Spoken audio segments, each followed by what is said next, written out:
de corazón por haber querido sumaros a este acto de denuncia pública de una de las situaciones más alarmantes y graves que han pasado en este país en las últimas décadas.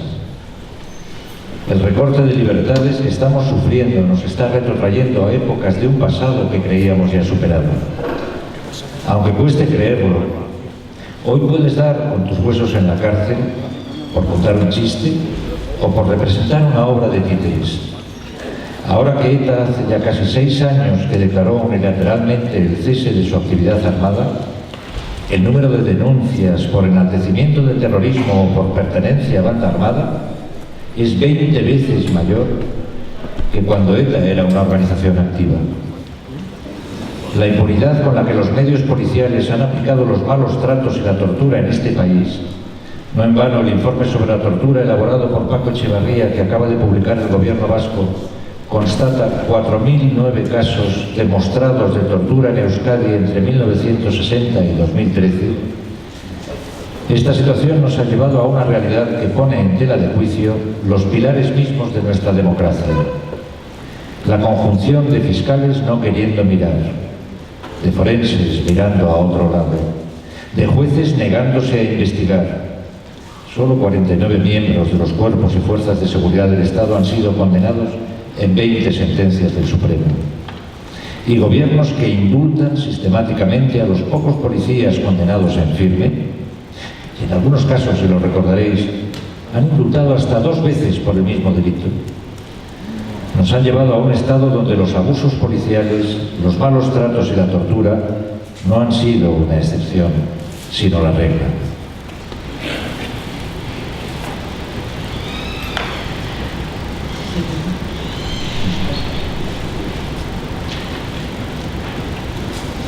Los casos de inocentes que cumplen condena por declaraciones autoinculpatorias obtenidas mediante tortura no son casos aislados, como tampoco lo son los de las personas inocentes que han sido encarceladas en base a meros montajes policiales, como lo demuestran sin duda los recientes archivos de causas como Pandora 1, Pandora 2, Operación Piñata, por los que varios jóvenes anarquistas han pasado varios años en prisión, o también por los macrojuicios seguidos contra los jóvenes independentistas vascos.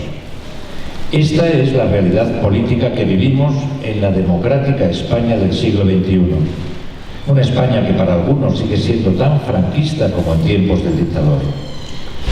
Pero los culpables de esta situación no solo han sido las personas e instituciones directamente relacionadas con la política de represión, sino la sociedad entera. Culpables han sido y son algunos medios de comunicación que callan cuando no tergiversan interesadamente la realidad.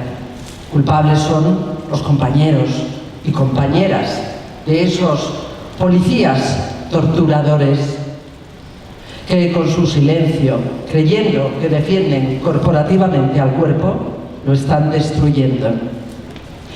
Culpables son las instituciones públicas que ante las reiteradas condenas y llamadas de atención de organismos internacionales como Naciones Unidas o el Tribunal Europeo de Derechos Humanos no exigen que el gobierno ponga fin a todo esto. Y culpables somos todos los ciudadanos y ciudadanas que o bien no nos creemos lo que está pasando o bien no nos lo queremos creer. Pero seguimos ignorando el atropello a los derechos humanos que afecta a todo aquel que puede representar una amenaza para el sistema.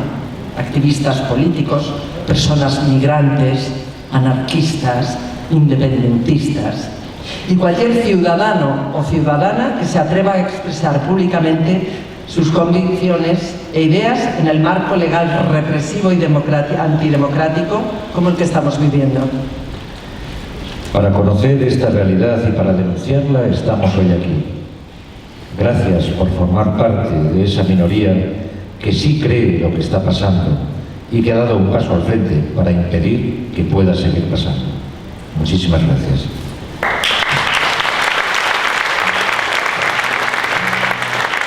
Con todos vosotros, el primer vídeo de esta tarde es el del caso Alsaso.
presunción de inocencia, porque los nombres de nuestros hijos, sus datos personales, incluso de las personas menores que estaban acusadas en el acto, aparecieron publicadas por todos los medios. Fue la denuncia de Consuelo Ordóñez a través de Covite, quien no estaba presente en los hechos, entiendo, la que transformó el acto en un tema de terrorismo.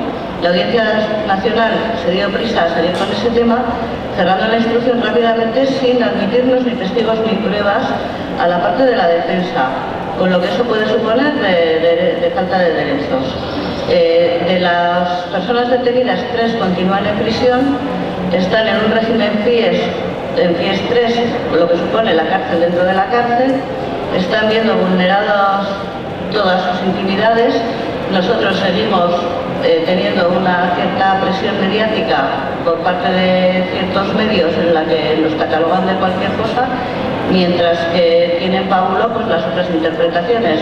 Nosotros no pedimos nada más que se investigue lo que ocurrió de verdad. El único cuerpo que se personó fue la Policía Foral, es el que tendría que ser competente para investigar los hechos, ya que el Supremo, frente a un auto de la Audiencia Provincial de 16 hojas en la que desarrollaba perfectamente por qué no era un delito de terrorismo, en 4 hojas superficiales ha ventilado el tema. Las instituciones nos han venido apoyando y la sociedad también. Primero fue el ayuntamiento, luego fueron cientos de ayuntamientos, luego fue el mundo de la cultura, el Parlamento de Navarra, 214 juristas y lo que consigamos de adhesiones personales, que vamos por 20.000 y creciendo.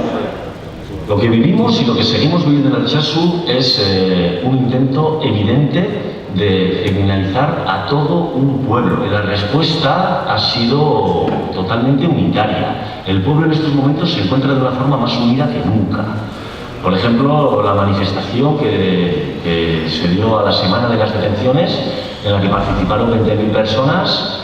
También se han organizado cadenas humanas, se han organizado apagones solidarios, un largo etcétera de movilizaciones que hasta que esto no pare, esto seguirá siendo así y por lo que vemos la respuesta unificada, la respuesta unitaria va a seguir siendo la garantía para darle respuesta a este despropósito.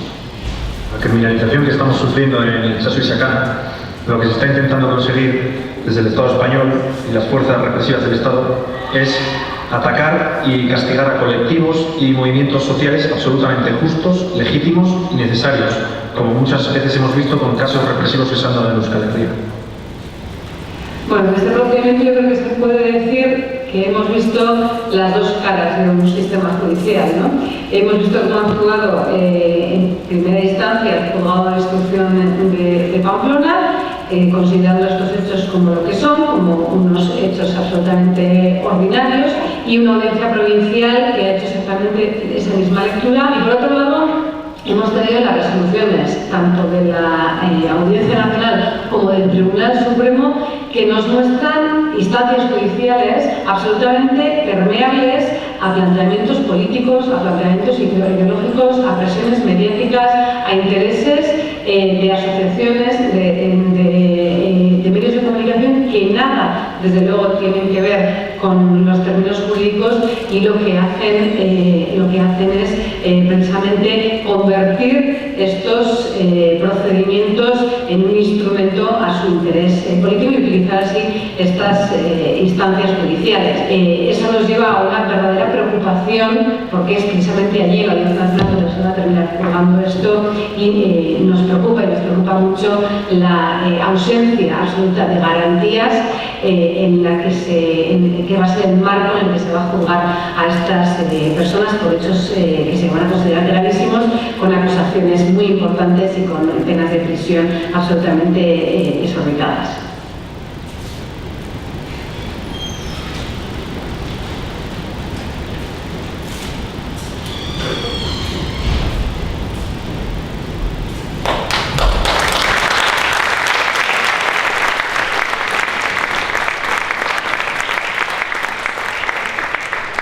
Bien, ahora va a estar con nosotros una persona que conoce muy bien lo que es la represión policial y que lo ha sufrido en sus carnes durante 1 año y medio que ha estado preso en la cárcel. Con ustedes, Nahuel.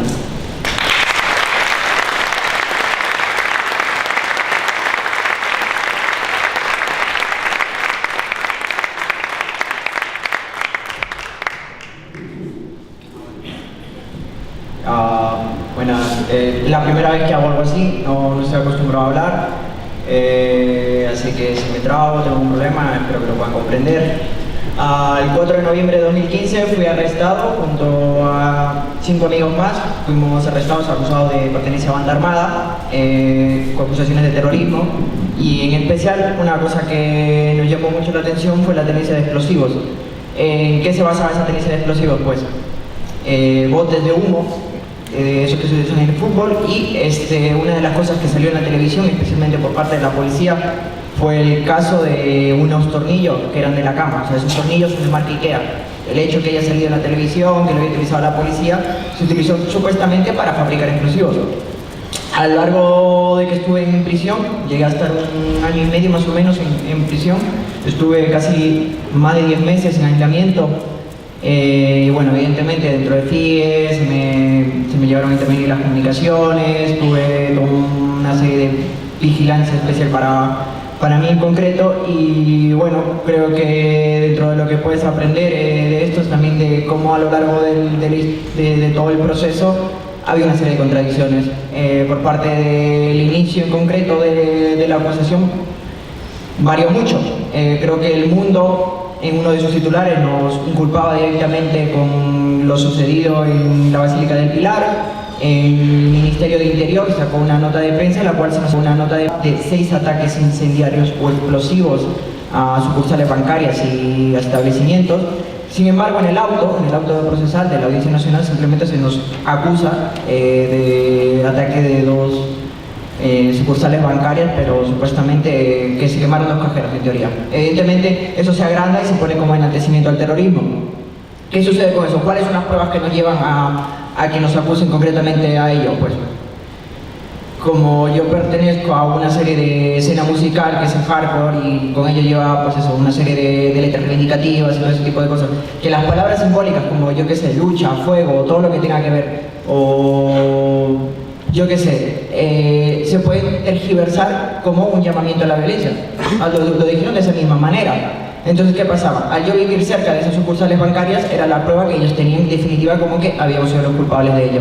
Evidentemente, eso no es suficiente, pero eso sí sirvió para que yo estuviera 1 año y medio de prisión. ¿Qué pasó a lo largo de todo esto avanza? Pues la propia policía, en un informe, saca que todo lo que se nos había cogido de casa, como puede ser lejía, bicarbonato, cosas como, no sé si llegaron a informarse, pero zumo de naranja, colorantes, no tenía ningún componente para generar ningún tipo de explosivo, pero aún así estuve 1 año y medio en prisión. Aún así se me negó la libertad. La misma jueza que está llevando el caso de los chicos del Saso. Estuve 1 año y medio por ese tipo de cosas. El propio informe de policía niega que hay una serie de explosivos, niega que se puedan fabricar explosivos, y entonces era absurdo, ¿no?, que yo siguiese en prisión, pero aún así seguía. Se maquilló una especie de vinculaciones absurdas, como el hecho de que cierto amigo haya escuchado un grupo de música que se llama Piper Rack, pues evidentemente eso nos vinculaba con la izquierda berchale, solo por tener en el CD de esa música. Que a lo mejor alguien haya hecho un trabajo de clase sobre la guerra civil, pues eso también implicaba que había una serie de vinculaciones con el anarquismo de 1936, por ejemplo. Pero evidentemente eso no es delito, pero aún así se consideraba como delito en concreto, ¿no? Se hacía una serie de acusaciones que cada vez iban más absurdas y más torpes. Una de las cosas que me llamó mucho la atención es que la policía, en uno de sus informes, dijo que el hecho de que yo sea sudamericano implicaba que yo había politizado, en cierta manera, a lo que era el straight edge aquí en Madrid. Cosas así, ¿no? O sea, que no tiene ninguna vinculación. Al parecer, el hecho de donde yo proceda tiene garantías de que yo pueda ser un criminal.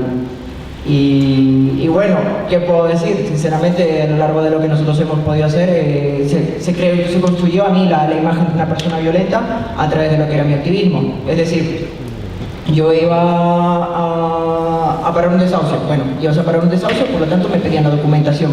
Todo eso sale, todo el historial de cuántas veces me han pedido la documentación sale en los informes policiales. Entonces, ese tipo de cosas. Voy a una manifestación, se me detiene o se me pide la documentación, eso también sale. Entonces, por lo tanto, eran los agravantes.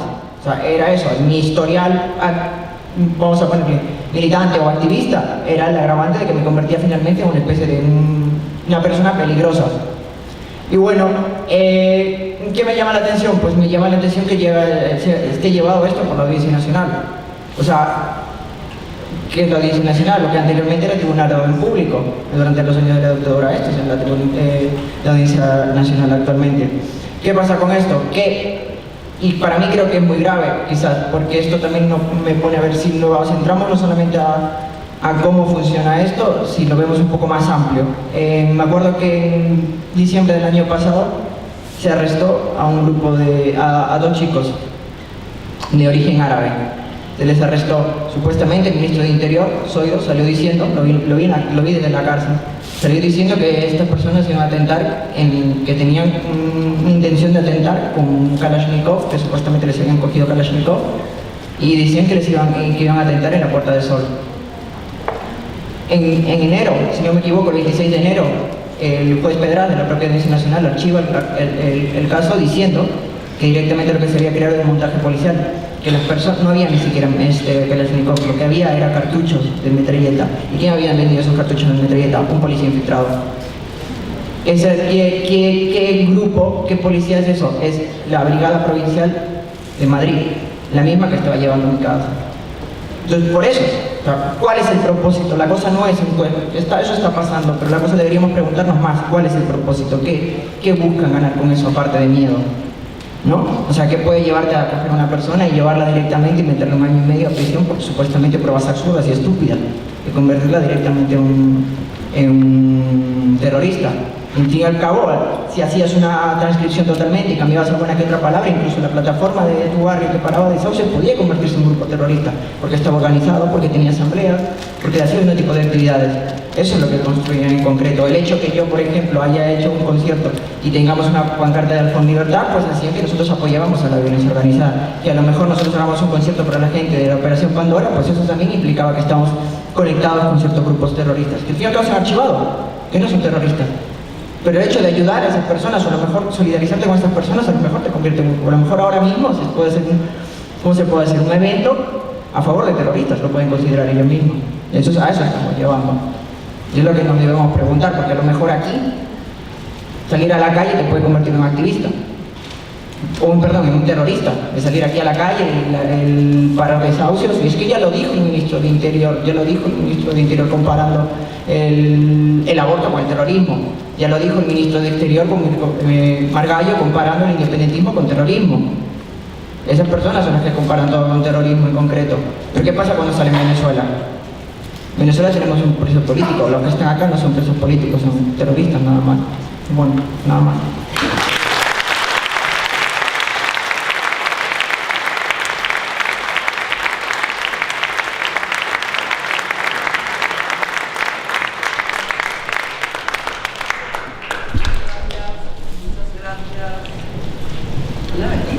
¿Sí? Muchas gracias, Nahuel, por la valentía de venir aquí a contarnos tu caso. Estamos contigo y seguiremos apoyando que no se sigan cometiendo estas injusticias. Con todos vosotros ahora vamos a ver un vídeo del caso del coño insumiso. Gracias.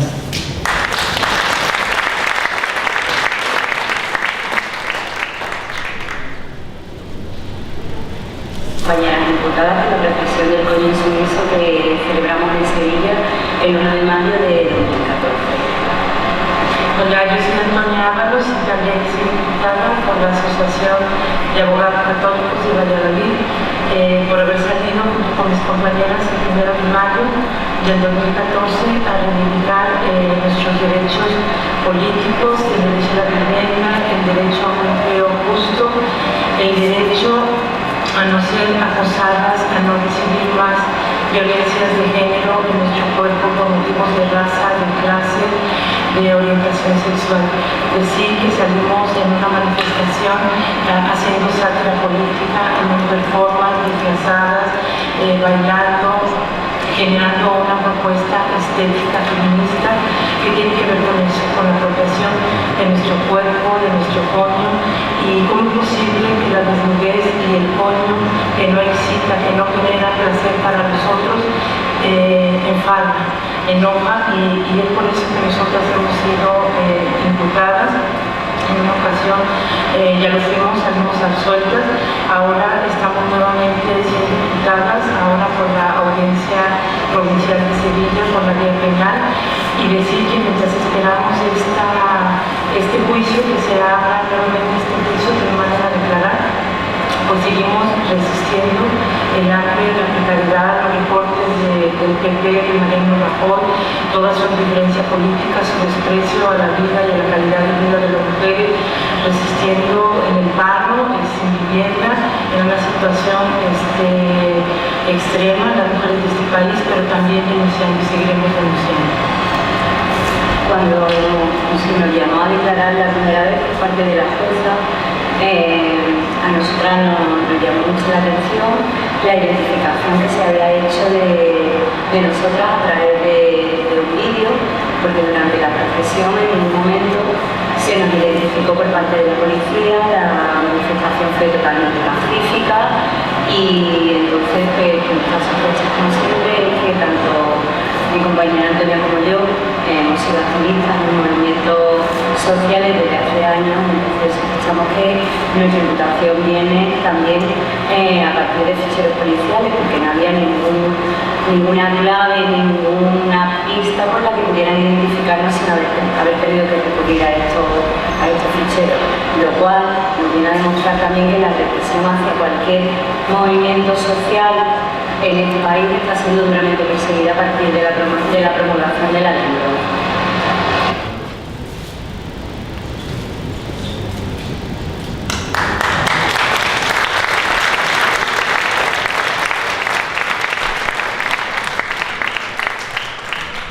Cuando vi que dos titiriteros pasaron 5 noches en la cárcel por una representación de títeres, pensé que habíamos llegado al máximo, ¿no?, del absurdo de esta política represiva.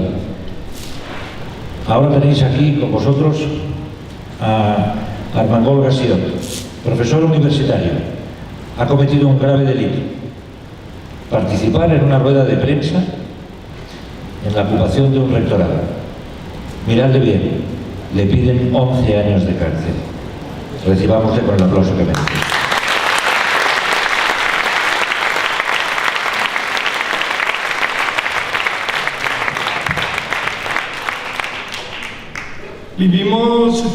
Vivimos en un mundo en el que cada vez más lo improbable acaba siendo real. ¿Y por qué digo eso? Lo digo porque cuando hace 2 años mi nombre, junto con el de 26 personas más, apareció en las 600 páginas de denuncia que mi universidad, el rector, la secretaria general y una vicerrectora que mi universidad llevó a la Policía de Cataluña, donde decían qué actividad teníamos una serie de personas en el campus, si siendo clausurales habíamos hablado con estudiantes para luego votar una determinada moción, por ejemplo, pidiendo que no hubiera más despidos, si habíamos pedido o habíamos firmado y habíamos defendido públicamente que no se aprobara, que la universidad rechazara el incremento de tasas universitarias del 66% en un solo año, que habíamos apoyado a una candidatura de rector un año antes, que perdió a pesar de sacar el 80% de los votos totales en esas elecciones, y perdió porque básicamente quien votó en contra de esa candidatura fue el profesorado funcionario, que es quien tiene el poder en las universidades. También decían que éramos habituales en las manifestaciones, en las asambleas, que yo, por ejemplo, como profesor, pues participaba en reuniones al mismo nivel que los estudiantes. Graso delito en ese periodo en que se vuelve a reivindicar la jerarquía como marca cotidiana en la enseñanza y en la universidad.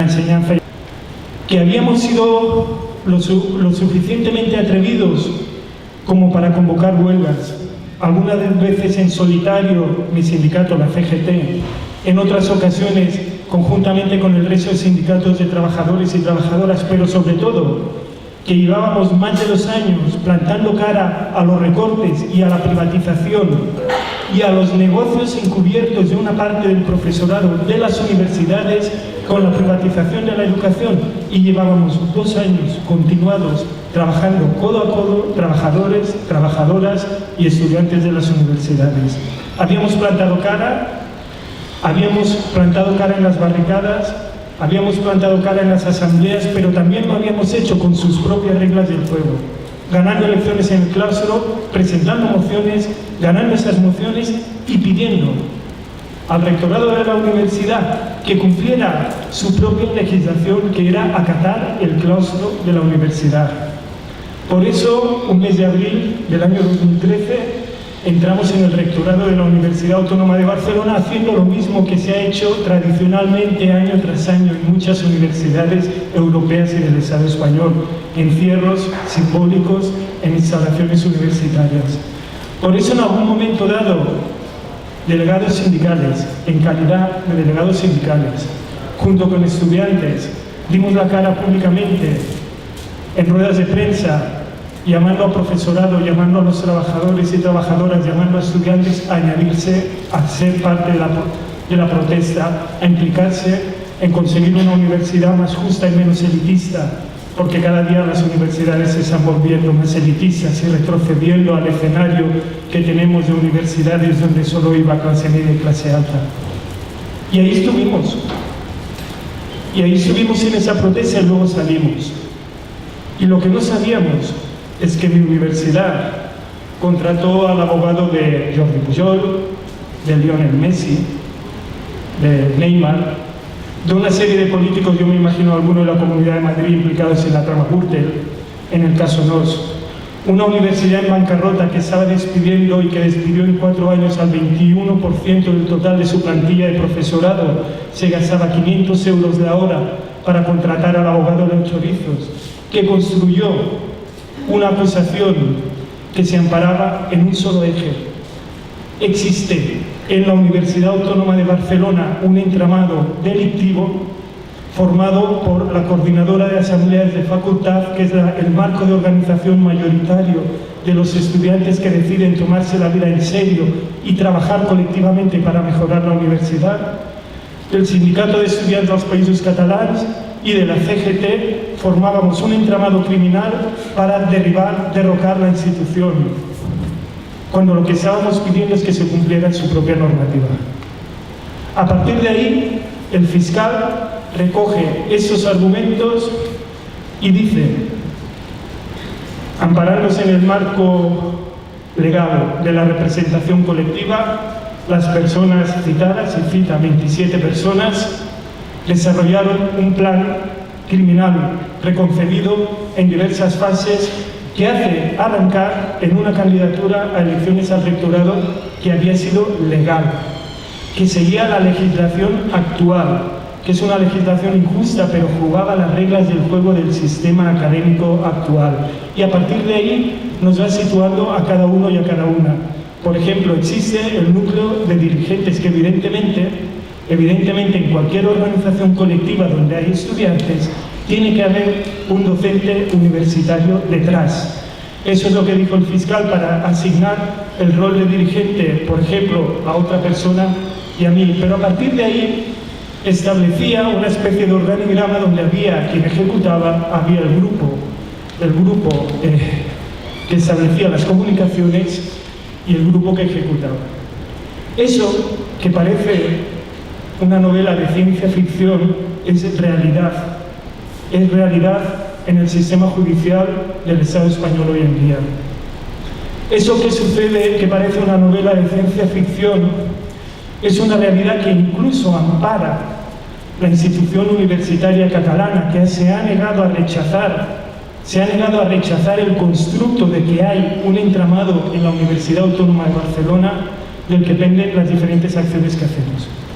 Eso ha llevado, por ejemplo, que a una compañera le pidan 14 años por ir a negociar cuando hubo el encierro con el rectorado. Eso no quita que le pidan 11 años y medio a un compañero por llevar una pancarta, o 11 años y medio a otra compañera por llevar un megáfono, o 11 años y medio a mí, junto con 3 compañeros más, por estar sentados en una rueda de prensa y diciendo públicamente nuestro nombre, explicar por qué había motivos de sobra para luchar y para reivindicar. La última novedad del caso, por si fuera la suma de improbabilidades, es no solo el fiscal realizó el auto de acusación, sino que el juez ha dictado la interlocutoria de apertura de juicio oral, donde nos impone una fianza de 500.000 euros a los diferentes 27 acusados. Ante eso, ¿cómo vamos a responder? Luchando. Ante eso, ¿qué respuesta podemos dar? Lo tenemos muy claro. Se trata de un juicio político. Lo que está en juego ahí no es el aumento de tasas universitarias en la Universidad Autónoma de Barcelona. No es frenar el despido de profesorado precario. No es únicamente intentar frenar la privatización de la educación, el hecho de que se haga negocio con un derecho tan básico como el acceso a la cultura. No es solo eso.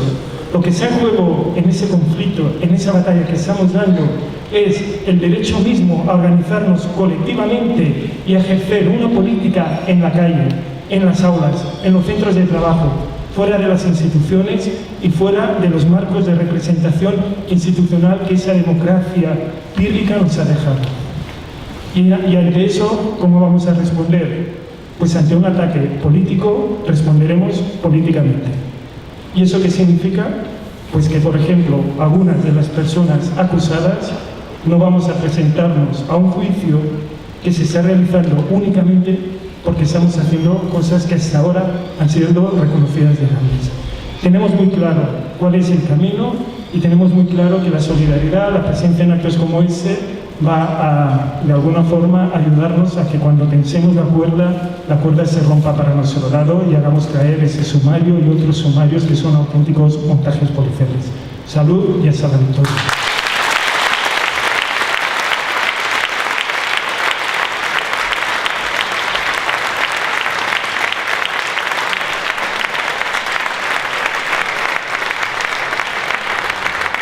Los artistas, a través de las distintas especialidades, la gran mayoría intentamos siempre poner en valor estas denuncias ante estos casos de injustos y llevar a la sociedad la denuncia de aquello que no nos deja avanzar y sobre todo que no nos dejan opinar ni decir lo que pensamos. Para nosotros siempre ha sido lo más importante y por eso el sector de la cultura ha sufrido también una gran represión y la sigue teniendo. Hoy tenemos con nosotros a una mujer que con su voz denuncia todo aquello que no le gusta. Con ustedes, Alicia Ramos.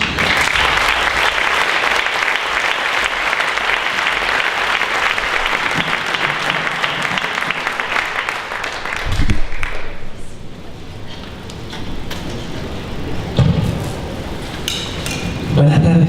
Creo que después de todo lo que he oído aquí en este ratito, me voy a dedicar a esas canciones de amor, que es muy bonito, ¿no?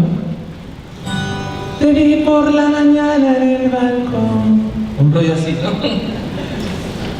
Pues yo todavía estoy limpia, no me ha pasado nada. Y no sé por cuánto tiempo. Esta canción, vamos a cantar canciones de amor. Esta canción la hice pensando en cómo las autoridades siempre tienen ese rollo, ¿no? De amenazarte con cosas para que hagas lo que esperan que hagas. Y se les da bien, a veces te amenazan con matarte, a veces te amenazan con que vas a perder tu casa, ya la has perdido, con que vas a perder tu empleo, con que vas a perder capacidad adquisitiva, con que vas a perder derechos sociales. Y últimamente hay algo nuevo en todo esto y me dio a mí la impresión, parece que ya nos están amenazando con cosas que ya nos están pasando. Oh, va a venir, ya. Y no sé, me llamó la atención y quise hacer una canción sobre eso. ¿Menos guitarra?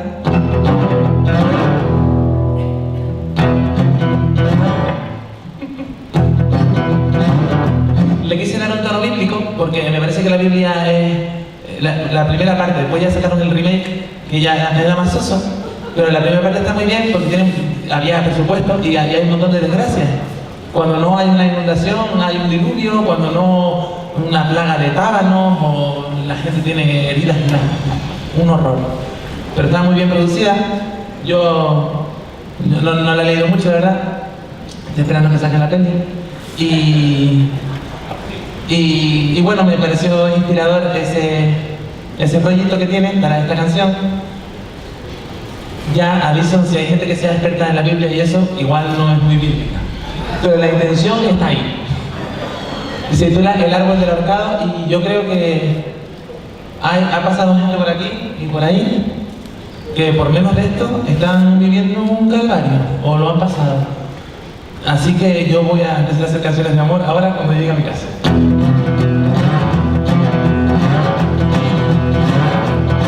Los cuervos se esperaban en el árbol del ahorcado, las gentes se acercaban con sus cuerpos lacerados.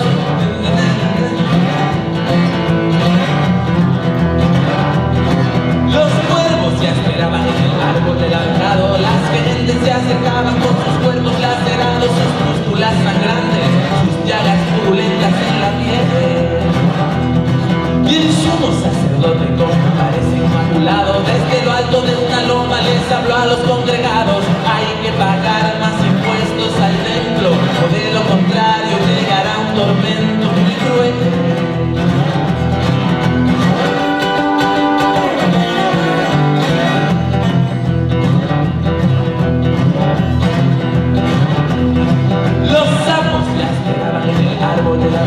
Las gentes se acercaban en balsas o a nado, se agarraban a las ramas, se subían a las piedras al sol.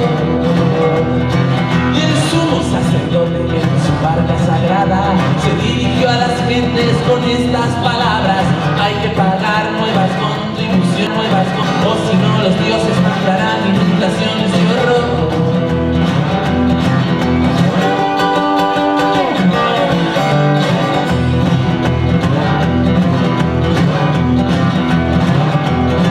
Los buitres ya esperaban en el árbol del ahorcado, las gentes se arrastraban por el páramo asolado, los cuerpos desnutridos, los niños desmayados detrás. Y el sumo sacerdote con su túnica sagrada, manchada de pollo y de grasa de vaca, les dijo que faltaba dinero en el templo y que nos esperaban hambrunas sin cuento y no sé qué más.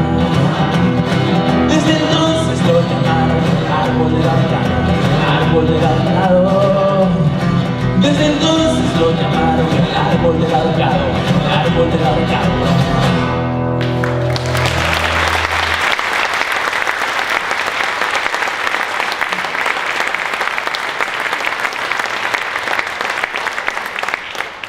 Y lo único que me ha pasado así, lo único que me ha pasado con todo esto, ¿tú ves? Y yo creo que me ven vieja y dicen esto para qué. Y es una canción que hice a una mujer que lo estaba pasando mal, ¿sabes?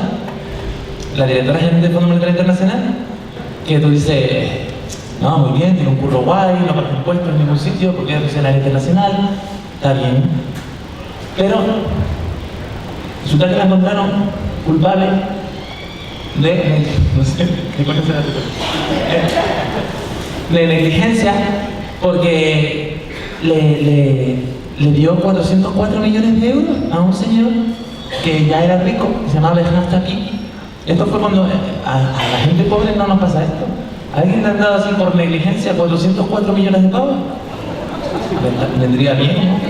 En mi barrio vendría muy bien. Y pues esto era cuando ella era ministra de Finanzas del gobierno de Sarkozy. Suena fatal, ¿no? Sarkozy. Díganlo, da como asquito. Sarkozy. Una amiga me vino con una... No, me salió una cosa aquí, me estoy echando una pomada y parece que está controlado, pero...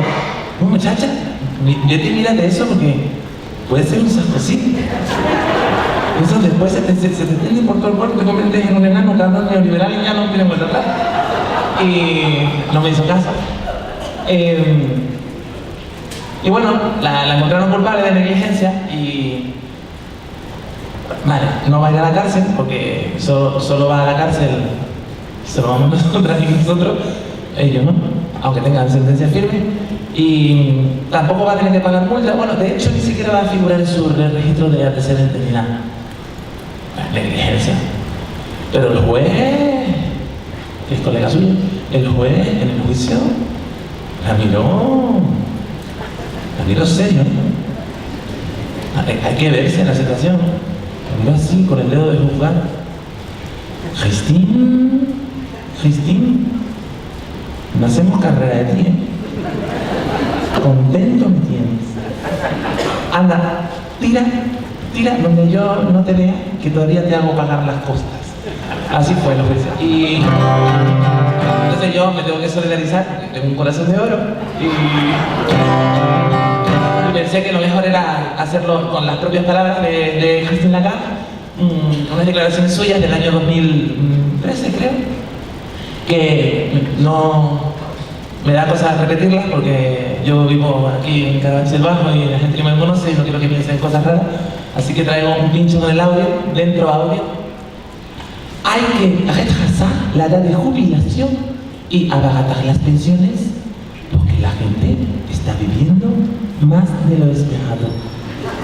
La canción titula Muérete tú, sí es.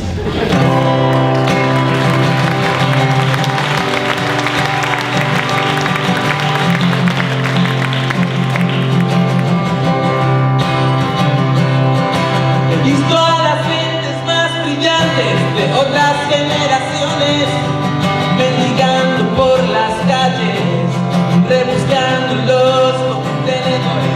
Las pensiones no contributivas de repente son un riesgo para la estabilidad presupuestaria. Pero nadie dice nada, ni una sola palabra sobre tus jubilaciones millonarias. Si es por dinero, sin actitud, no has pensado seriamente en morirte tú. Si es por dinero y por riesgo financiero, predica con el ejemplo y muérete tú primero.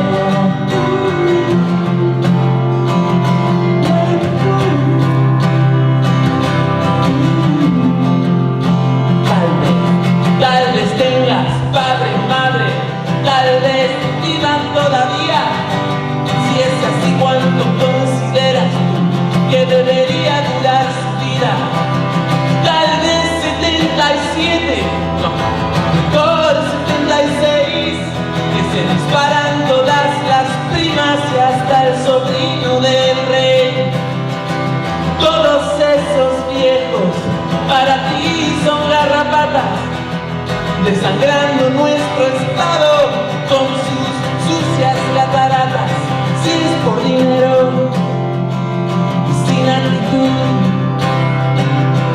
no has pensado seriamente en morirte tú. Si es por dinero y por riesgo financiero, predica con el ejemplo y muérete tú primero. El baile es para disfrutar. Muérete tú.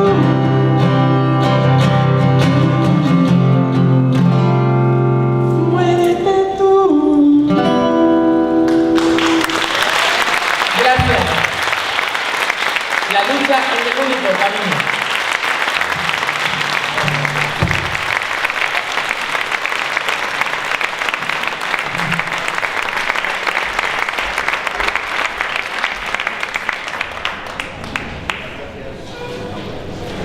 Muchísimas gracias, Alicia. No cambies nunca. Ahora va a tomar la palabra Pablo Mayoral. Va a presentarnos una iniciativa que creo que todos y todas podríamos apoyar.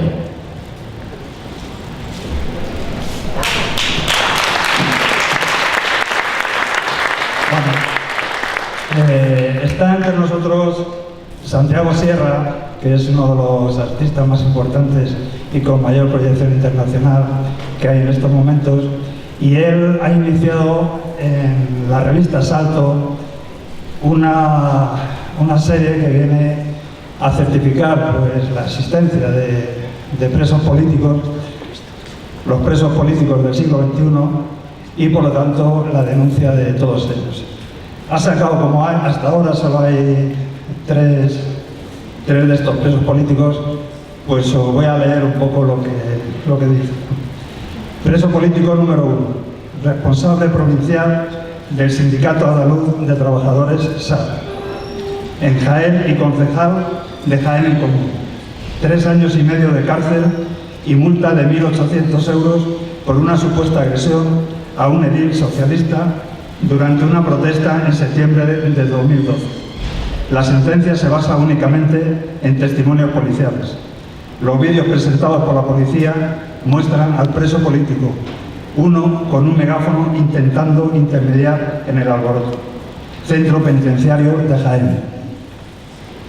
Preso político 2, militante antifascista, miembro de la Peña Bucaneros. 4 años de cárcel por tenencia de explosivos. La bolsa que supuestamente le incautaron mientras participaba en un piquete de huelga en la huelga general del 14N de 2012 no tenía sus huellas. 1 año más de cárcel por resistencia a la autoridad. Centro Penitenciario Madrid IV, Navalcarnero.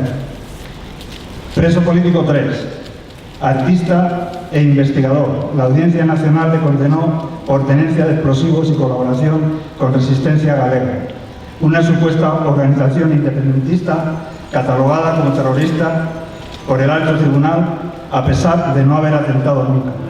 Actualmente cumple una condena de 7 años en base a unos hechos que él siempre ha negado. Una condena posterior, también de 7 años, fue anulada por el Tribunal Supremo tras demostrarse indefensión durante el juicio. Centro Penitenciario de Villabona.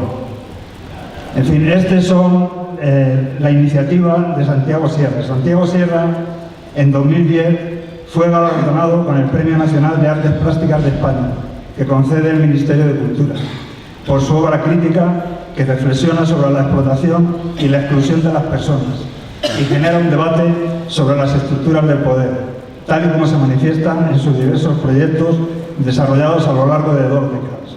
Santiago Sierra rechazó al día siguiente el premio en una carta a la ministra de Cultura, aduciendo que los premios se conceden a quien ha realizado un servicio, como por ejemplo un empleado del mes, y que el premio instrumentaliza en beneficio del Estado el prestigio del premiado. Terminando la carta con: el Estado no somos todos, el Estado son ustedes y sus amigos, por lo tanto no me cuenten entre ellos, pues yo soy un artista serio. Salud y libertad.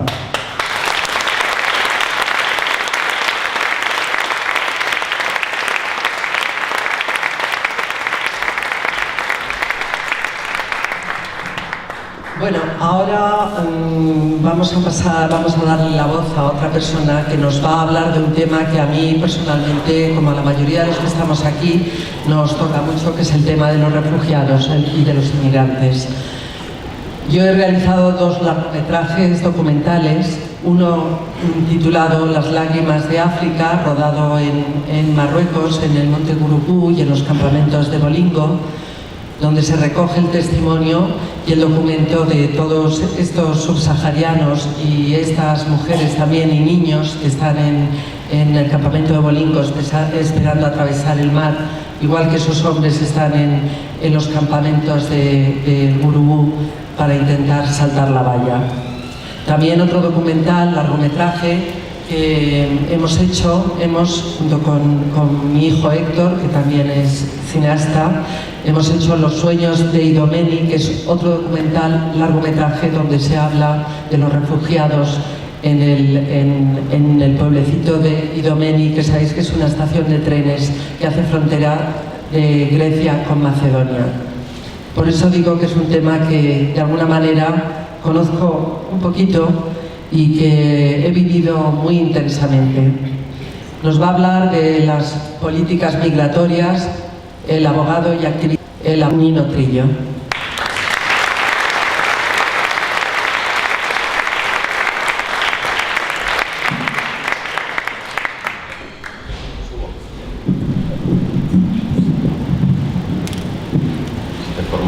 ¿Se me oye? Sí. Bueno, yo soy de un colectivo que nacimos un poco cuando inició todo el tema de la llegada de refugiados a Grecia, y el año pasado pues las distintas redes y plataformas que surgimos entonces, en el año 2015, pues decidimos ir a Grecia, hicimos lo que fue la caravana a Grecia, ¿no? Decidimos traspasar las fronteras pues para vislumbrar una realidad, ¿no?, que considerábamos sumamente injusta, y que las fronteras, ¿no?, denunciar así que las fronteras también nos traspasaban a nosotros. 2 meses después, 2 compañeros que formaban parte de la caravana fueron detenidos cuando intentaban tomar el ferry en Igoumenitsa, en Grecia, llevando a 7 compañeros migrantes que pretendían traer Begoña y Miquelón al Estado español, ¿no? Y se enfrentan a una condena a un procedimiento donde se le piden 8 años de prisión. La acción de Miquelón y de Begoña no fue simplemente una acción humanitaria, que también, ¿no?, que cuando vives estas realidades por lo político y lo humano se mezcla. Pretendía una acción de desobediencia civil que pretendía denunciar dónde nos están llevando las políticas migratorias que están aplicando nuestros gobernantes, ¿no?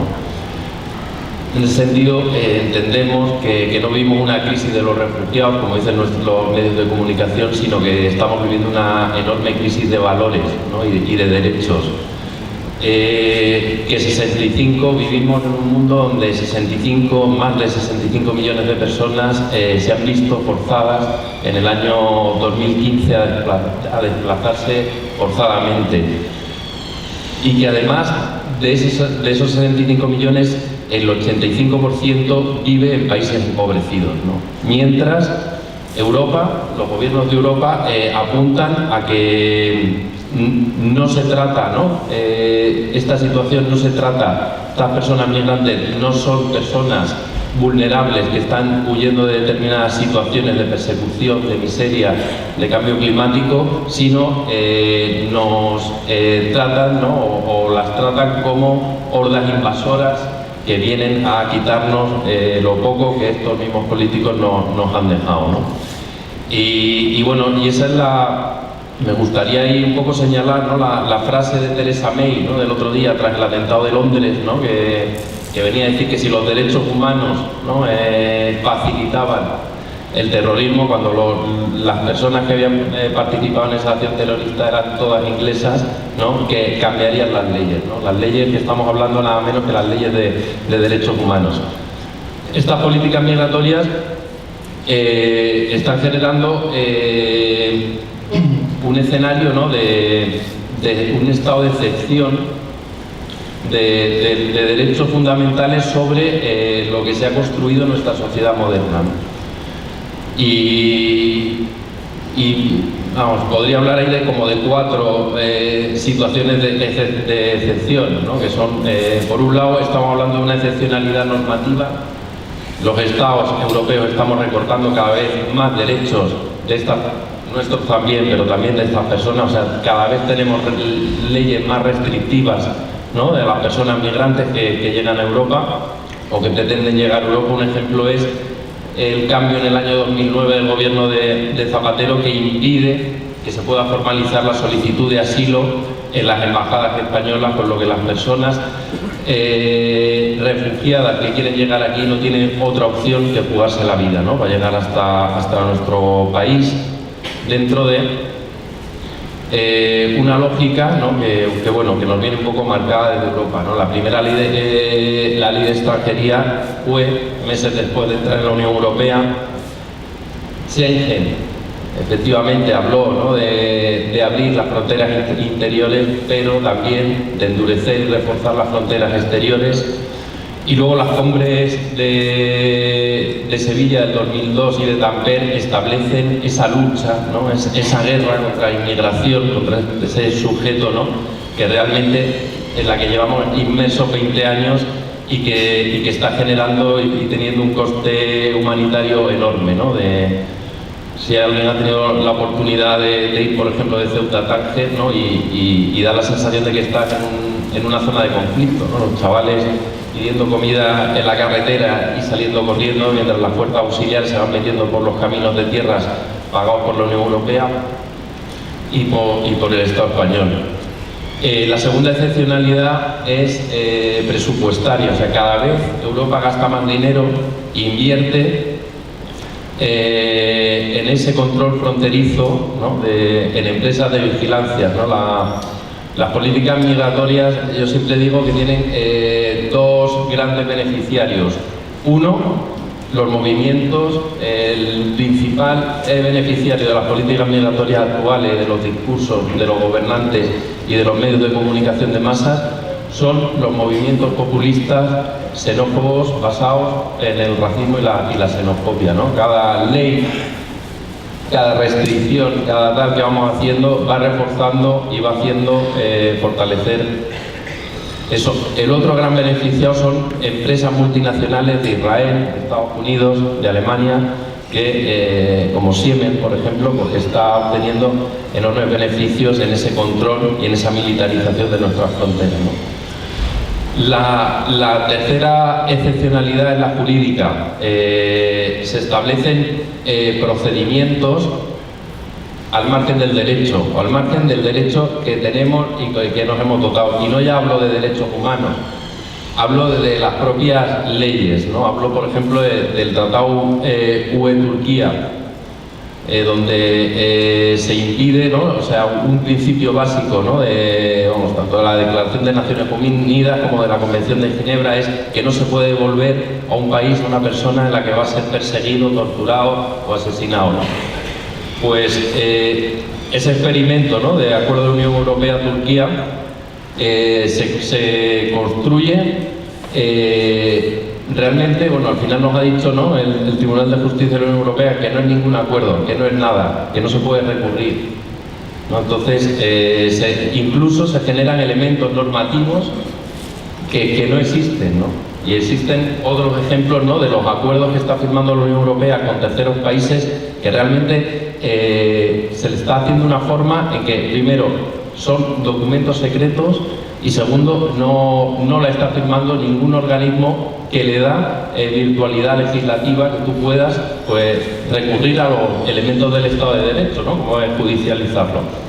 Otro ejemplo de esto son las devoluciones en caliente, ¿no? Que la podemos ver más claro, ¿no? Esas devoluciones sin ningún procedimiento, absolutamente arbitrarias, que ni siquiera se sabe a quién se está devolviendo a Marruecos, si son a menores, si son a personas víctimas de trata, si son a potenciales solicitantes de asilo.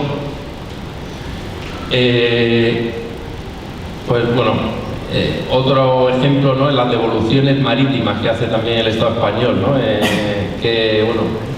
Primero lo hacían de barca a barca, era una devolución no legal que denunció el Defensor del Pueblo, y ahora lo que están haciendo es interceptar, la Guardia Civil intercepta las balsas hasta que llega la Guardia de Fronteras marroquí a recogerlos, ¿no? Con la consecuencia de que muchas veces estas balsas son muy débiles y se terminan llenando de agua y se tienen que rescatar o a veces incluso se hunden.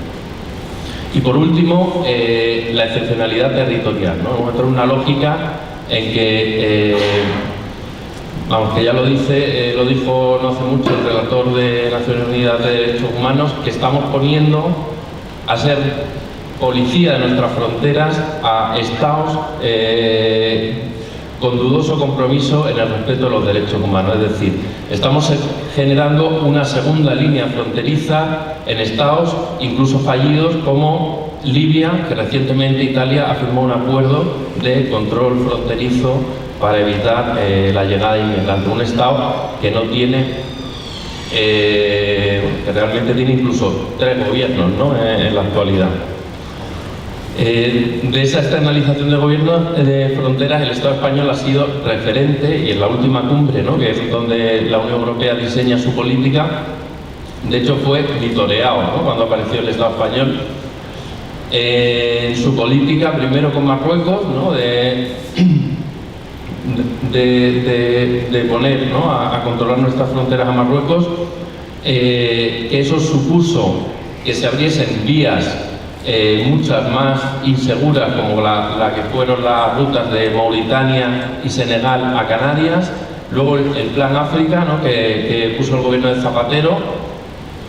Y bueno, hemos sido un ejemplo del cómo colaborar, ¿no?, el cómo condicionar toda nuestra relación, ¿no?, como un nuevo modelo de neocolonialista, ¿no?, de toda nuestra relación económica, de cooperación, de condonación de deuda con los países del África subsahariana, se condiciona a que ellos hagan de policías o que sean un poco los que se encarguen de controlar esos flujos migratorios, es decir, dinero a cambio de represión y sufrimiento de sus propios nacionales muchas veces, ¿no? Y bueno, yo creo que un poco esa es la realidad a la que vamos. Igual hay señalar los dos últimos acuerdos que se han firmado por parte de la Unión Europea con un país como Afganistán, ¿no?, que también Naciones Unidas señala, ¿no?, la situación evidente de conflicto bélico y de persecución de la población civil. Y el último, más sorprendente, que es el con Sudán del Sur, ¿no?, un país que el propio Consejo Europeo y el propio Parlamento Europeo ha dicho que está usando el dinero que se le está dando por parte de la Unión Europea para enriquecerse y para comprar armas, ¿no?, y que firmemos un acuerdo de fondos fiduciarios con un país como Sudán del Sur, donde ahora mismo hay 100.000 personas al borde de la muerte por hambruna y por la persecución, para que sea quien controle, quien haga esa represión, ¿no?, que ya queremos dejar de hacer. Y luego, pues estas políticas tienen también la cara interior, ¿no?, de represiva, que es, bueno, pues igual ahí la punta del iceberg son las redadas, los centros de internamiento y las devoluciones. Es un sistema muy ineficaz, ¿no?, pues se priva de libertad para expulsar, pero luego 2/3 de las personas que van a los CIES no son expulsadas. Una privación de libertad que se hace sobre personas muy vulnerables también, mujeres, menores, se hace. Bueno, y una, no sé qué más contaros así un poco. Luego, bueno, pues que sí que señalar que la caravana, que vamos a Melilla este verano, y queremos que el tema de la mujer, que entendemos que las mujeres son una de las mayores víctimas, ¿no?, de esta política de fronteras, que tenga importancia y relevancia en nuestra movilización, y que, bueno, esperamos que os animéis a venir a Melilla en julio. Gracias.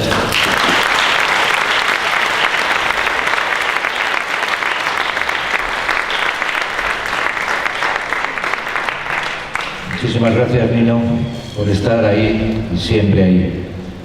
Y ahora os voy a pedir algo muy personal y muy importante para mí, y es que os pongáis todos en pie, todas, para recibir con el aplauso que merece a Elena, a la madre de Alfo, y que el aplauso que le dediquemos se oiga en prisión.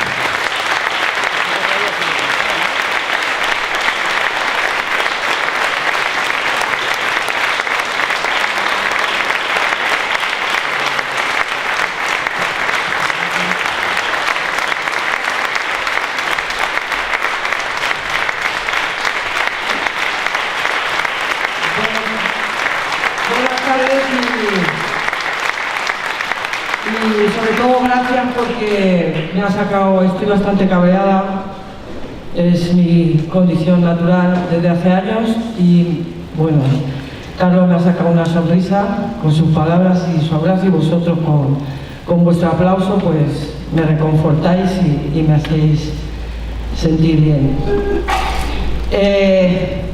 Como sabéis, Alfon lleva 2 años ya preso, cumpliendo una condena en la cárcel, ahora está en la cárcel de Navalcarnero, una condena bajo una acusación falsa por un montaje policial Hemos estado escuchando a dos compañeros aquí, a Nahuel y a Armengol, y bueno, el patrón es siempre el mismo.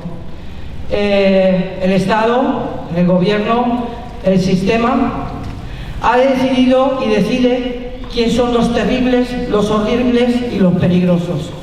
Somos precisamente los que decidimos posicionarnos en un momento dado de nuestras vidas, como lo hizo Nahuel, como lo han hecho los compañeros de la Universidad Autónoma, muchos más, como lo ha hecho Alfon.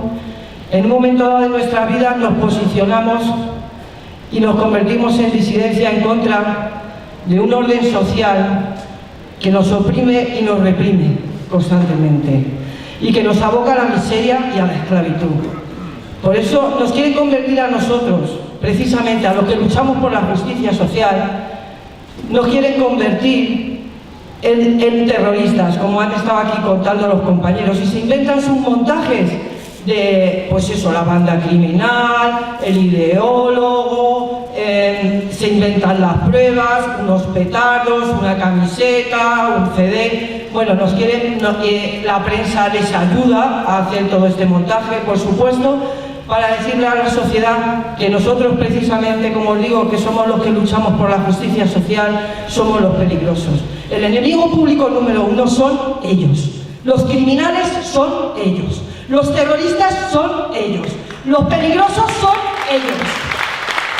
Y la única banda organizada y criminal que reconozco en este país es la Policía Nacional. Y si hay alguno aquí que se dé por enterado. Y todo el sufrimiento que nos están causando no nos está amedrentando, sino todo lo contrario.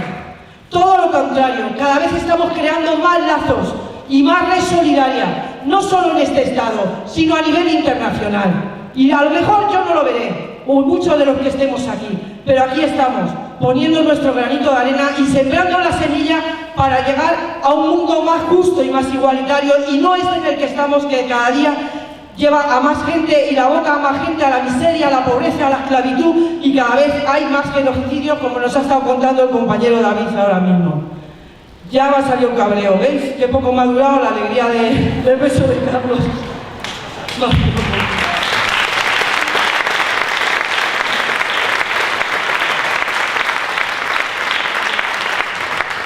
Bueno, ya en cuanto a Alfon, deciros que, bueno, yo lo vivo así, queda mal porque suena así como muy electoralista y tal, pero bueno, estamos en plena campaña.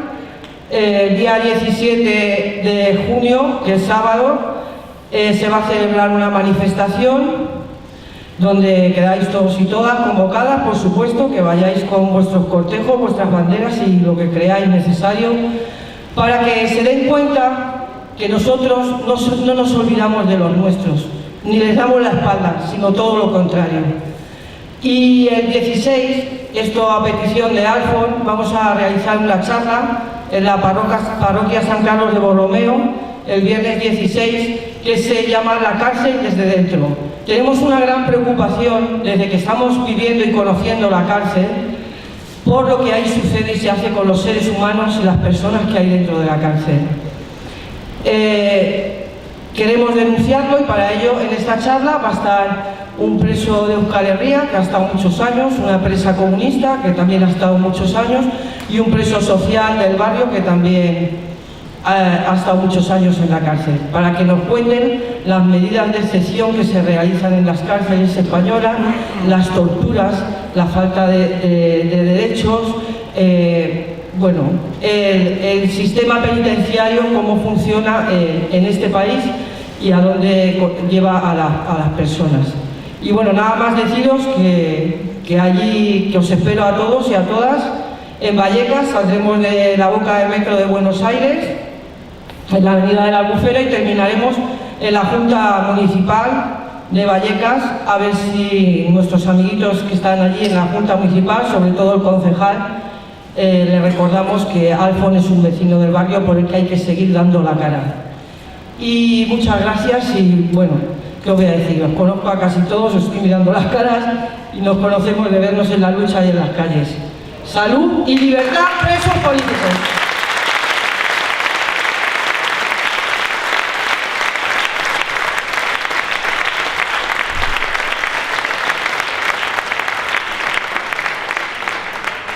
Gracias, Elena.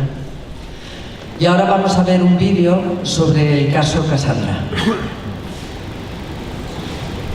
La Sala Cuarta de la Audiencia Nacional por el delito de unidad con la víctima del terrorismo, pero se ha puesto un recurso ante el Supremo y hay que esperar a ver qué dice el Supremo.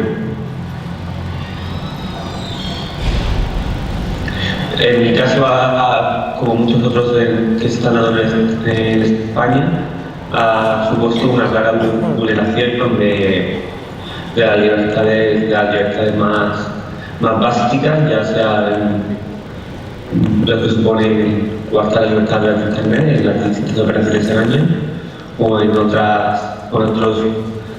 casos que se han dado en luchas, lo que son en la calle, a través de montajes policiales y otras actuaciones que están poniendo a España como en el ojo de mira de Europa frente a lo que son los derechos humanos. En mi caso en particular se me ha condenado por chistes muy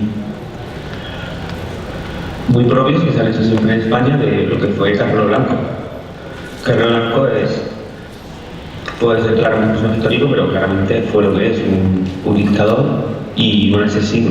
No creo que exista una institución, ninguna, ni menos teóricamente democrática, se le pueda merecer ningún tipo de respeto, mucho que fuera asesinado por una banda terrorista.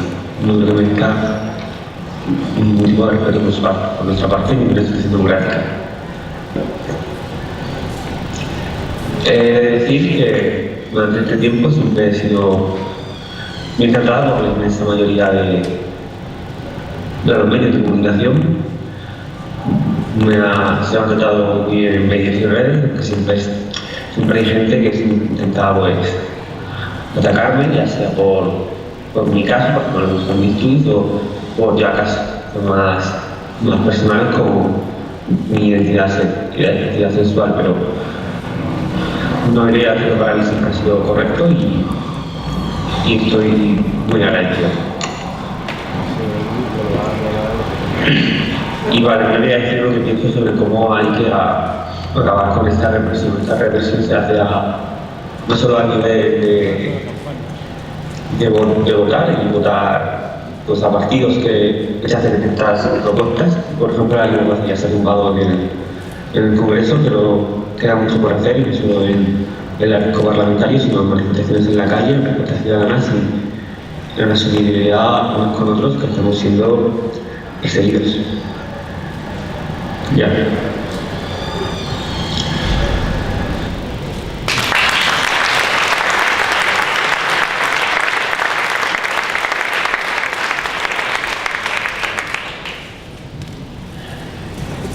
Vivimos en un país en el que seguramente ninguno de los que estamos aquí querríamos haber vivido. Un país donde se nombran fiscales de la manera más interesada políticamente hablando, se chanchullea con jueces. Esa es nuestra realidad. Se ha politizado la justicia, se ha prostituido la justicia. Esta no era la democracia que queríamos y por la que luchábamos. Quien va a intervenir ahora es una persona que sufre eso a diario en los juicios, defendiendo a personas que en primera línea están soportando esto. Ella es Begoña Lalana. Muchísimas gracias.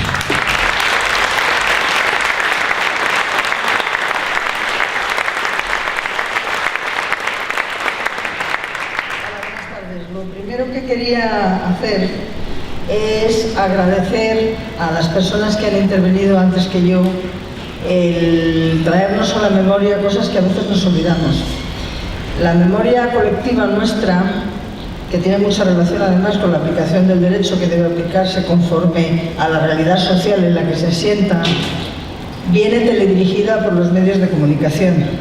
Y lo mismo, nos preocupamos mucho por un niño refugiado, que se nos olvida el drama de los refugiados. Nos preocupamos mucho por una acusación injusta, que se nos olvida la acusación injusta. Son tantos los problemas que hay en el mundo que a veces es difícil poner la mirada en uno solo.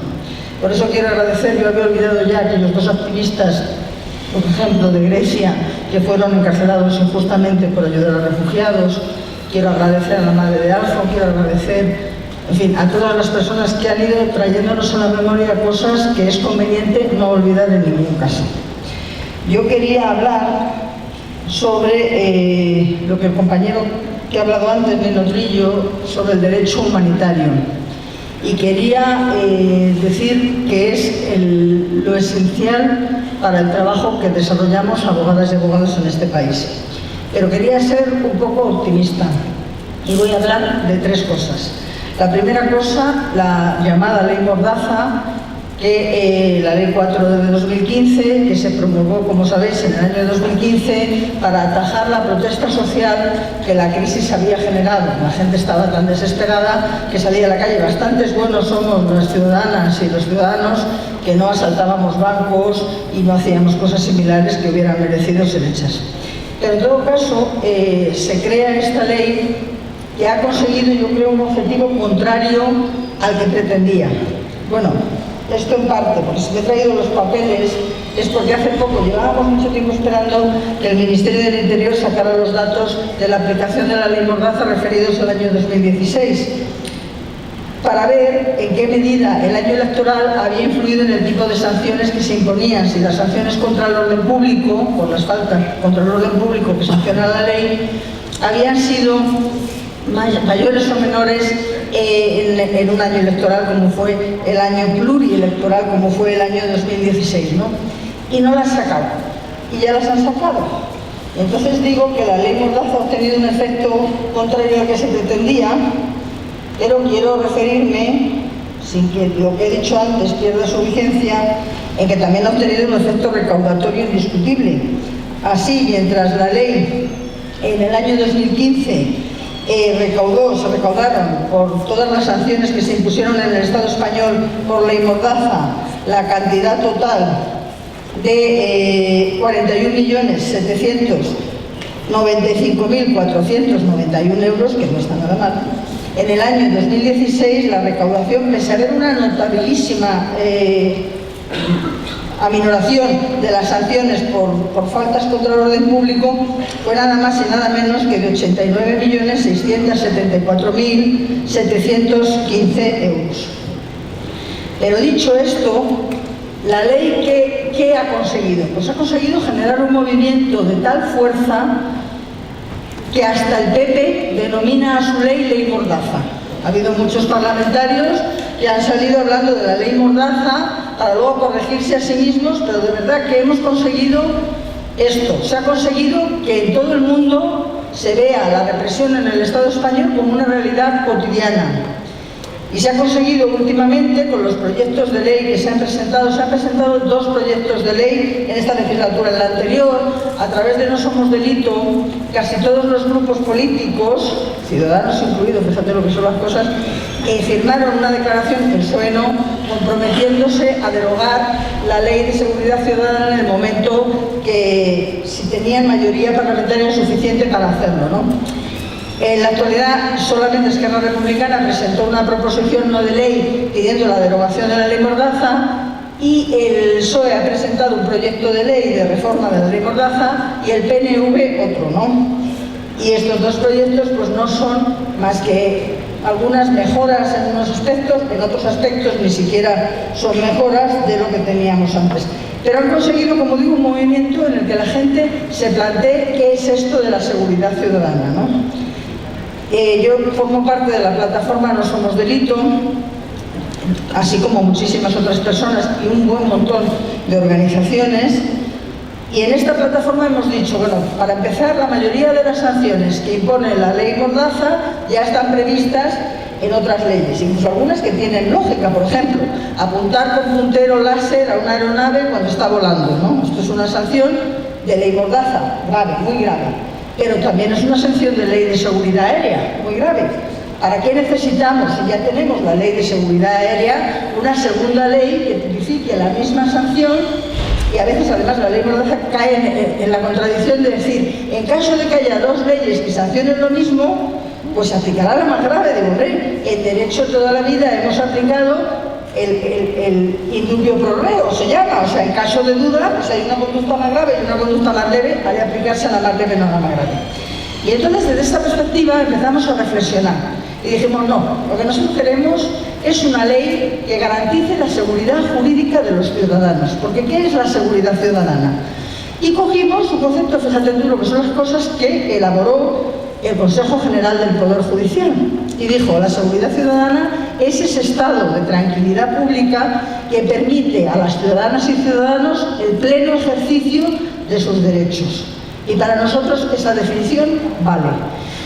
En el desarrollo de esta ley, que os convocamos a todos porque se va a pasar el texto que estamos elaborando por todo tipo de colectivos, grupos, para que vayan contribuyendo, pues hemos incluido cosas como cómo no puede limitarse el derecho de manifestación y qué pasa si ese derecho se limita. Es decir, hemos invertido la mirada. En lugar de colocarnos, yo siempre digo que cuando uno ve, que a veces la seguridad parece una cuestión de espaldas, ¿no? Cuando uno ve, por ejemplo, a Rajoy, ve a su alrededor parado haciendo declaraciones a la prensa, ve a su alrededor un grupo de señores, mayoritariamente vestidos con traje gris, que dan la espalda a Rajoy y miran hacia la gente porque le están protegiendo a él, ¿no? Sin embargo, cuando esos mismos señores, vestidos un poco diferente, ¿no?, con casco y estas cosas, nos miran a nosotros, nos dan la cara a nosotros para proteger a veces a Rajoy, que se encuentra en la calle Génova, y montar estructuras de vallas entrelazadas que ponen en grave riesgo la seguridad colectiva, por cierto, etcétera, etcétera. Entonces, lo que queremos es recuperar esa posición en la que nosotros somos el centro de seguridad. Cada persona, cómo hay que hacer para respetar su derecho a pensar, su derecho a expresarse, su derecho a informar y ser informado con veracidad de las cosas, su derecho a la intimidad, su derecho a que no se violen las garantías en un procedimiento penal. Y esa es la ley que estamos preparando. Y en este proyecto, que tuvimos unas jornadas, me parece que en marzo o en abril, en esta misma sala, con otro grupo, con un montón de colectivos, cada uno expresó lo que desde su colectivo quería que se incorporara esta ley, pues os llamo a que participéis en este debate. El segundo concepto que quería discutir era el de autoridad, ¿no? Porque en este país, yo siempre digo que hemos pasado, cuando hablan del estado de bienestar, nosotros hemos pasado del franquismo a la crisis, sin solución de continuidad. Quiero decir, no hemos conocido lo que han conocido otras sociedades, una elaboración de derechos, porque nosotros es verdad que derechos individuales, los colectivos ya es otra cosa, y se ha hablado del derecho a la huelga, y se habla de las penas tremendas que tenía, que ahora se ha modificado un poco para suavizarlo, porque la pena mínima por la actuación violenta en un piquete de huelga era de 3 años, y con la legislación penal actual, 3 años implican la entrada en prisión de la persona condenada, ¿no? Entonces quiero decir que, bueno, quitando estas cosas, hay el concepto de autoridad. Pero autoridad no tiene que ser confundido con autoritarismo. A partir de movimientos sociales, por ejemplo, como el 15M y como otros movimientos, pues se ha empezado a pensar en una sociedad que desarrolle las relaciones incluso con el poder desde otro punto de vista, desde un punto de vista más igualitario, más democrático, donde tú puedas discutir la decisión de un policía, donde tú puedas discutir una orden que te dan si esa orden es injusta, donde tú puedas recurrir una ley, donde tú puedas hacer un montón de cosas que el Estado autoritario que veníamos arrastrando nosotros desde el franquismo no nos pretendía hacer.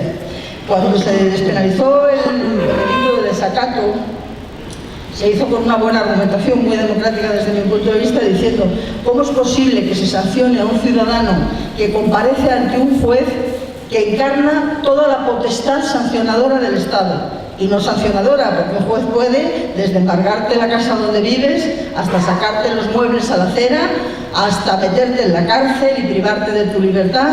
En fin, tiene una capacidad, de verdad, tiene un poder para el asunto que juzga ilimitado. ¿Qué necesidad tenemos de que encima, si tú faltas al respeto a ese juez, cometas un delito especialmente reforzado?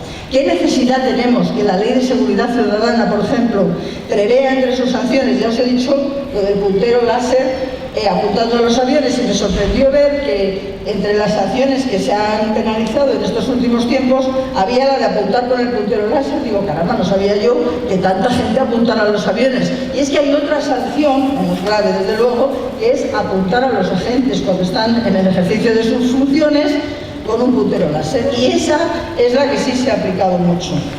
Entonces yo creo que hay que acabar con ese autoritarismo que radica en la sociedad. Quiero decir, no tiene que haber una persona, si tú estás ejerciendo un derecho, como es el derecho de manifestación, que te diga que no puedes ejercerlo.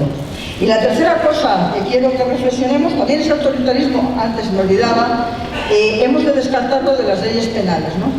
Se ha hablado aquí del enaltecimiento del terrorismo. El terrorismo mismo, antes, para que tú fueras integrante de una organización terrorista, hacía falta varios elementos constitutivos, decía el Tribunal Supremo. El primero, que la organización esté compuesta por 3 o más personas, porque si no, pues menudo grupo terrorista que no son ni 3. La segunda, que tenga una cierta permanencia. Y la tercera, sobre todo, y quizá la más importante, es que sea un grupo armado. Pero ahora basta que uno sea terrorista individual. Es que hemos llegado a un estado absurdo en el que dices, yo soy un terrorista individual. Vamos a ver, eso, harás otra cosa. A lo mejor cometes un delito. Las leyes penales en ningún caso pueden definirse contra las personas. Las leyes penales lo que castigan son hechos, no personas, porque si castigan personas estamos infringiendo las reglas del juego y estamos convirtiendo el Estado de Derecho en un Estado sin derechos. Como digo, la tercera cosa de la que quería hablar es del derecho al castigo. Y esta es una campaña en la que yo tengo un empeño personal, porque a veces, no sé si os ha pasado, viendo las imágenes, el otro día, por ejemplo, salían imágenes de un desalojo en Barcelona, de un colegio, creo que era, y salía pues la policía interviniendo. Entonces yo es que me deja perpleja que cuando sale una imagen, pues por ejemplo esta, y de repente pues sale un muchacho que va corriendo, llega a un sitio, se para, llega un policía y le empieza a dar porrazos. Y digo, pero vamos a ver, este señor, ¿por qué pega a esta persona? El delito de quebrar la integridad moral de una persona, que yo prefiero seguir llamando torturas, que es como se llamaba antes, una de las cosas que considera delictiva, porque así lo considera la Convención de 1984 de Naciones Unidas de Prevención de la Tortura, de prevención, ojo, que los delitos también deben servir para prevenir y no para animar, es precisamente castigar a una persona e infligirle un sufrimiento por algo que ha hecho o se piensa que haya podido hacer. Esto está prohibido por la ley y está muy bien que ese sea, pero sin embargo nadie, cuando vemos que ese policía golpea a una persona que está en el bordillo de una acera, que a lo mejor efectivamente ha cometido un delito, si yo no digo que no, pues ha cometido un delito, le detenga usted y le presente ante los tribunales de justicia. O a lo mejor esa persona pues ha participado en una manifestación, pero para empezar en ese momento no está participando en nada. Y además, estas conductas de los agentes normalmente son innecesarias, porque todas hemos estado en manifestaciones, yo he estado en miles, y cuando llega la policía y va a intervenir, normalmente lo que hacemos es salir corriendo. Quiero decir que basta la presencia de los agentes de policía para disuadir a los que allí nos encontramos. Pero como digo, me parece que cuando la sociedad está planteándose, por ejemplo, el artículo 154 del Código Civil permitía a los padres, no recuerdo cómo lo decía, reprimir, castigar a sus hijos. La ley de educación permitía a los profesores corregir, la palabra que utilizaba era corregir a sus alumnos. Estas realidades van cediendo paso a conceptos más democráticos de las cosas. No hay derecho a que una persona sea corregida físicamente por algo que haya hecho, sea lo que haya hecho. Y sin embargo, nos quedamos mirando y vemos normal, y a veces hasta nos congratulamos que solamente nos han dado un porrazo en el culo, ¿no? Decimos, mira qué suerte he tenido, que yo solo me he llevado un porrazo en el culo. Cuando en realidad lo que deberíamos plantearnos es por qué esta gente se arroga el derecho de castigar, cuando además esto es un tema prohibido por la ley. Entonces, agradeciendo nuevamente este acto, estas son las cosas que quería que reflexionáramos todas y todos. Muchas gracias y hasta pronto.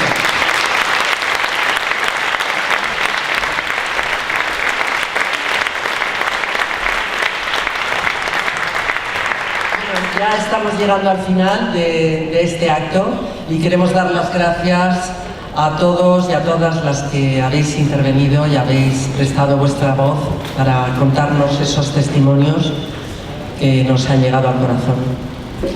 Queremos daros las gracias también a todos los que estáis aquí, a los que no están, porque no han podido estar, y a aquellos que nos han mandado su adhesión a este acto, que ahora vamos a pasar. Las organizaciones firmantes del acto contra la represión son anticapitalistas, Asamblea Feminista de Madrid, Asociación Pro Derechos Humanos de España, Ateneo Popular de Solidaridad contra los Pueblos, entre los pueblos, perdón, CGT, Ecologistas en Acción, Fundación Andreu Nin, Izquierda Unida, Comunidad de Madrid, la Comuna de Presas y Presos del Franquismo, Madres contra la Represión, Movimiento Asambleario de Trabajadores de la Sanidad, MATS, Sindicato de Estudiantes, Solidaridad Obrera. Todos los niños robados son también nuestros niños. Como sabéis, aunque nadie de los que participamos en este acto cobramos, indiscutiblemente estar aquí con estos equipos